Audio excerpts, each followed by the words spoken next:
La marca del demonio. Historia de terror basada en la anécdota de Lisandro Álvarez. Escrita y adaptada por Avocatus para Rincón Paranormal y Relatos de Horror. Don Nicasio Aramburu tenía alrededor de 30 y pico de años cuando cayó gravemente enfermo. El hombre era muy querido por todo el pueblo y la noticia no caía para nada bien. Nicasio apareció una mañana a mitad de los años 50 en el pueblo y nunca más se marchó. Buen mozo, caballero, acomodado económicamente y poseedor de un carisma insuperable. Así era conocido por todos. Una campanita con dos patas era don Nicasio. A donde fuera, en pocos segundos llamaba la atención y se convertía en el centro de las reuniones. Mujeres no le faltaban y su harén estaba compuesto por especímenes de todos los tamaños y colores. Altas, bajas, flacas, no tan flacas, etc. Sin embargo, a él le encantaban las prohibidas. Allá por los años 60, Darío y Lisandro eran dos muchachos apenas saliendo de la adolescencia. Se habían conocido en el colegio primario y desde entonces eran muy buenos amigos. Lisandro vivía en la entrada del pueblo y Darío en una de las últimas casas del mismo. Ambos amigos trabajaban para una carpintería de la zona. Habían visto un anuncio donde se buscaban personas con ganas de trabajar con o sin experiencia. Así que sin más se presentaron para trabajar. Allí los atendió un personaje de aquellos y el patrón solamente exigía que le pusieran empeño al trabajo. Y que si uno faltaba el lunes a la carpintería solo pedía que le avisaran con tiempo de la ausencia. Que entendía lo difícil que era arrancar la semana ya que también a él le encantaba la noche. Y de esta manera los dos muchachos comenzaron a trabajar para don Arúmburu. Casio se vanagloriaba en contar sus conquistas semanales a sus empleados y los muchachos disfrutaban escuchando a Nicasio. Realmente era muy bueno relatando las historias. Por eso, cuando la noticia de que don Nicasio había caído gravemente enfermo dejó perplejo a los muchachos. Lo primero que imaginaron fue que algún marido despechado y dolido por la traición se les haya cobrado a Nicasio. No era un secreto que al patrón le encantaban las mujeres casadas. Sorpresa se llevaron Lisandro y Darío al llegar a donde estaba su jefe. A Nicasio nunca se le supo decir que tenía y los análisis daban un buen estado de salud. Clínicamente mejor no podía estar. No obstante, el hombre parecía que los años se le vinieron encima de golpe y estaba sumamente avejentado y con su pelo de negro azabache mutuo a un gris ceniza.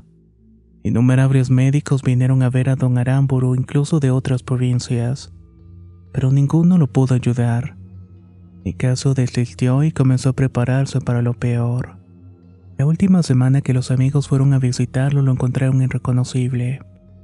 Nicasio tenía el aspecto de un abuelo grande y atrás había quedado la imagen de un hombre gallardo y vigoroso. Con un gran esfuerzo de por medio, el Nicasio habló con los muchachos.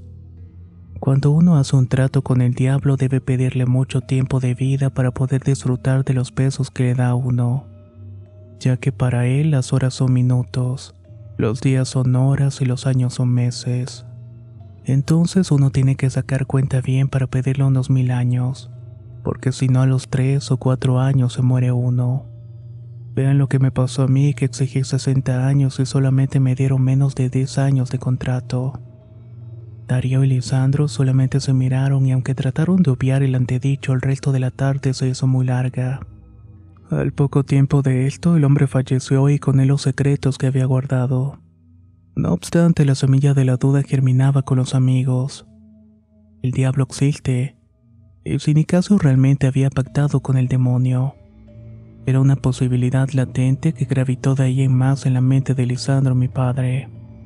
El patrimonio de Nicasio se esfumó en un abrir y cerrar de ojos. De él solamente quedaron rumores en la Merced. El mundo no dejó de girar y el tiempo es tirano, como dicen. Sin embargo, las cosas entre Darío y papá siguieron como estaba. Al cerrar la carpintería optaron de trabajar en una construcción y así fue como se convirtieron en albañiles. No obstante, había algo raro y aunque se llevaban tan bien aun cuando ambos se consideraban amigos, Darío evitaba a toda costa que mi padre fuera a su casa. La mayoría de las veces cuando iba a buscarlo lo esperaba en su vereda e inmediatamente insistía con irse a otro sitio. Un viernes de noviembre el abuelo cumplía años y por ello deciden hacer un asado para la cena. El amigo de papá estaba más que invitado y por entonces ya era uno más de la familia. En la sobremesa, mientras tomaba un vino tinto, Darío explicaba que iba a retirarse temprano porque debía viajar a la capital salteña al día siguiente muy temprano. Al parecer un evento familiar y alguien se casaba y estaba invitado. Al cabo de 3 horas, papá encuentra un portapapeles de cuero en la silla donde estuvo sentado su amigo. No dudó por un segundo y debiera devolverlo a la casa de su conocido. Darío estaría fuera del pueblo por 2 días y iba a necesitar los documentos en caso de urgencia. La casa de mi amigo estaba en la otra punta y era una zona muy despoblada. Casi no vivía nadie por ahí y muchos terrenos desocupados. Caminó por 20 minutos y llegó al lugar y golpeó la puerta, pero nadie salió a atenderlo. Dejó los documentos por debajo de la puerta y decidió marcharse. Hizo solamente 2 pasos y se percató de algo en el ambiente. Era un llanto. Un sollozo tenue muy bajito se escuchaba desde el patio trasero de la casa. Preocupado, alzó la voz y llamó a su amigo por su nombre 1 vez, 2 veces, 3 veces. Al no obtener respuesta, se acercó despacio al patio trasero. A mitad del mismo observó una luz extraña y un fulgor de color violeta emanaba de una pieza al fondo de la propiedad. De pronto siente que algo muy caliente quema una de sus piernas. El dolor hizo que cayera al piso y al darse vuelta aterrado ve a un animal. La bestia estaba sentada en sus patas traseras y lo observaba fijamente con las fauces abiertas. Daba la impresión de estar sonriéndole de forma burlona. Darío tenía 3 perros y bien sabía que ese animal no era de su amigo. Parpadeó por unos segundos y luego esa cosa desapareció. No pudo recobrarse de la impresión hasta que sintió el ruido de una cerradura. Su única reacción fue de esconderse detrás de unos arbustos al costado de la habitación de donde salía una luz violeta. Allí también estaban ocultos los canes de su amigo. Desde allí observa atónito que los padres de Darío venían hacia él. A mitad del trayecto ambos se postraron en el suelo dando la espalda a la pieza del fondo y arrodillados comenzaron a avanzar. Al llegar a la puerta de la habitación agachan la cabeza hasta tocar la tierra del suelo y exclaman algo entre medio de unos balbuceos inentendibles. Y recién ahí se dan vueltas siempre de rodillas e ingresan a la pieza. Sin entender qué pasaba, Lisandro decide acercarse y ver qué ocurría en la habitación. Con mucho cuidado logra llegar hasta la puerta de la entrada y los padres de su amigo seguían arrodillados. Estaban venerando un ara de madera. 2 objetos posaban en el altar y era un pedazo de tronco incendiado y prácticamente era una brasa de fuego. Al pie del leño había un ataúd pequeño muy parecido al tamaño de los que usan para enterrar a los bebés muertos. El fulgor violeta que inundaba el ambiente provenía de aquel cajón funerario. Quiso escapar de allí y realmente lo intentó con todas sus fuerzas, pero su cuerpo no respondía. Miedo como nunca antes había sentido lo invadió por completo a mi padre. Su voluntad se hizo añicos y sentía que algo quería que se quedara allí. Algo comenzó a reírse. Una sombra, un humo negro se introdujo en el cajón del altar y a los segundos surgió una figura. Poco a poco tomó corporeidad y era un ser extremadamente pálido. Un niño con aspecto demoníaco con una cabeza muy grande. Estaba desproporcionada en relación a su pequeño cuerpo. Esa cosa da un saltito hacia el suelo y comienza a crecer hasta llegar al tamaño de una persona normal.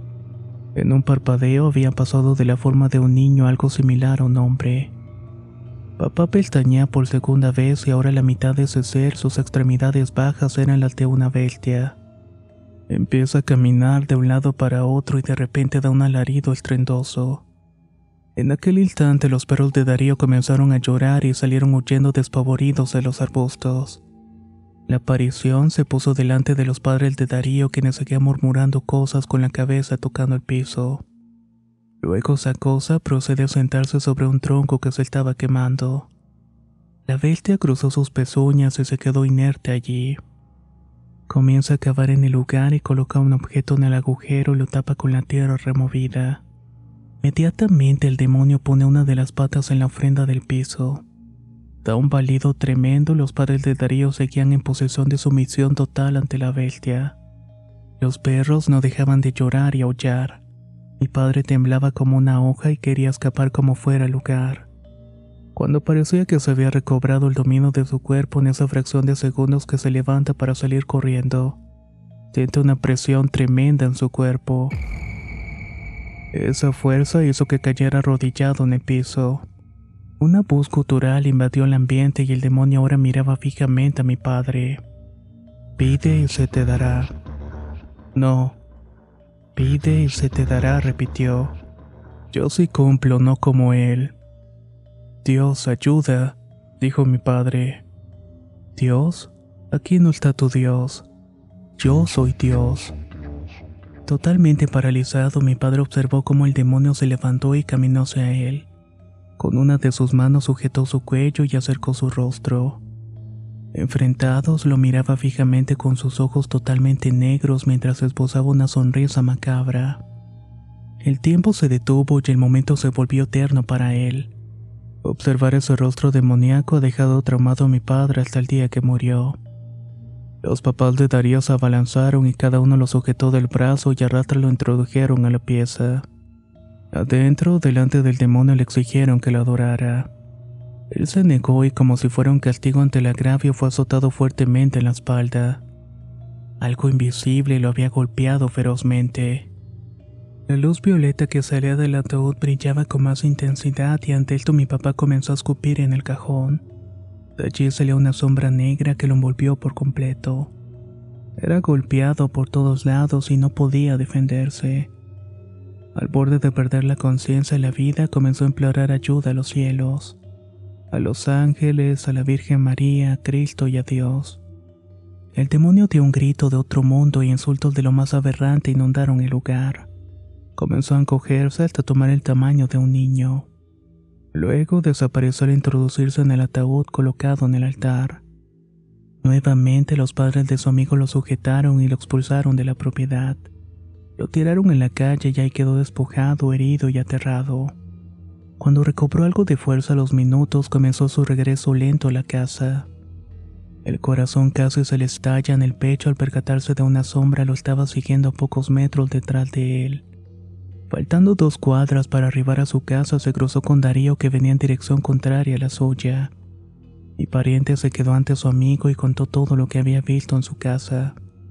Darío lo escuchó en silencio y nada más no dijo nada y solamente lo ayudó llevándolo hasta el domicilio de mis abuelos.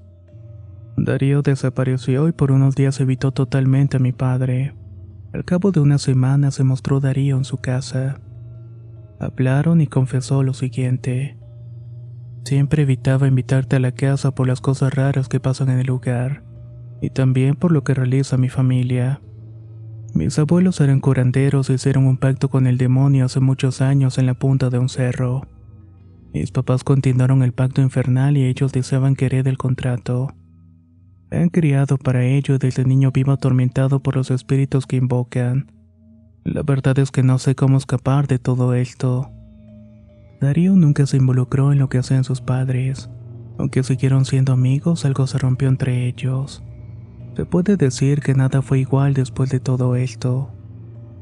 A inicios de los 70, Darío encontró a la vuelta del trabajo a sus padres muertos en una extraña circunstancia.